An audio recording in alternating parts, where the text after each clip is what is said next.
അതിശക്തമായ മഴയിൽ മുങ്ങിയിരിക്കുകയാണ് ഗുജറാത്ത്. പേമാരി ജനജീവിതത്തെ കാര്യമായി തന്നെ ബാധിച്ചു. ഇതിനിടെ വൽസാദിലെ ഒരു ബാങ്ക് ജീവനക്കാരൻ സമൂഹമാധ്യമങ്ങളിൽ പങ്കുവച്ചൊരു വീഡിയോ ആണ് വലിയ തോതിൽ ശ്രദ്ധ നേടുന്നത്. ബന്ധൻ ബാങ്കിലെ ചീഫ് റിലേഷൻഷിപ്പ് ഓഫീസറായിട്ടുള്ള ശിവൻ സിംഗ് ആണ് ഇൻസ്റ്റഗ്രാമിൽ ഇത്തരമൊരു വീഡിയോ പങ്കുവച്ചത്. 50-ലധികം ആളുകൾ ഇതിനോടകം തന്നെ അസമിലെയും ഗുജറാത്തിലെയും പ്രളയത്തിൽ ഈ മഴക്കെടുതിയിൽ മരണപ്പെട്ടുവെന്ന വാർത്ത വന്നതിന് പിന്നാലെയാണ് വൽസാദിലെ അക്ഷർധാം റെസിഡൻസിയിൽ നിന്നും ഈ ചിത്രം ഇദ്ദേഹം പകർത്തിയിരിക്കുന്നത്. വീടിന് പുറത്തിറങ്ങിയപ്പോൾ തന്നെ വെള്ളം കഴുത്തോളം ഉയർന്നിരിക്കുന്നു.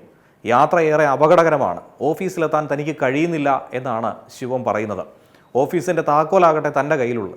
പക്ഷേ അവിടെ വരെ എത്താനുള്ളൊരു മാർഗം തനിക്ക് മുന്നിലില്ല എന്നാണ് ഇദ്ദേഹം പറയുന്നത്.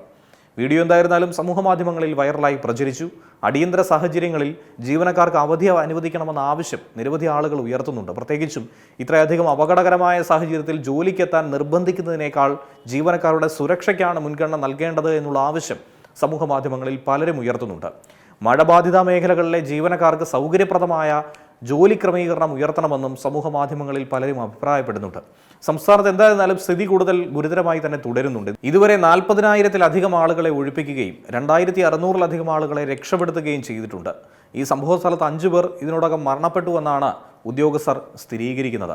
എന്തായിരുന്നാലും സംഭവ സ്ഥലത്തേക്ക് SDRF, NDRF സംഘവും സൈന്യവും കോസ്റ്റ് ഗാർഡും ഒക്കെ തന്നെ എത്തിയിട്ടുണ്ട്. 49 സംഘങ്ങളായി തിരിഞ്ഞു തന്നെയാണ് ഇവർ രക്ഷാപ്രവർത്തനത്തിൽ ഏർപ്പെടുന്നത്. അഹമ്മദാബാദ് ജില്ലയിലാകട്ടെ റെഡ് അലർട്ടും പ്രഖ്യാപിച്ചിരിക്കുകയാണ്.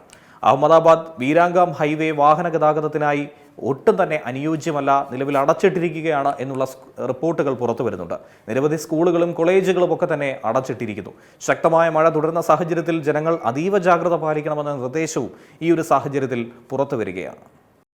ഏറ്റവും പുതിയ വാർത്തകളും വിശേഷങ്ങളും വിരൽ തുമ്പിലറിയാൻ സീ മലയാളം ന്യൂസ് എല്ലാ ഡിജിറ്റൽ പ്ലാറ്റ്ഫോമുകളിലും ലഭ്യം.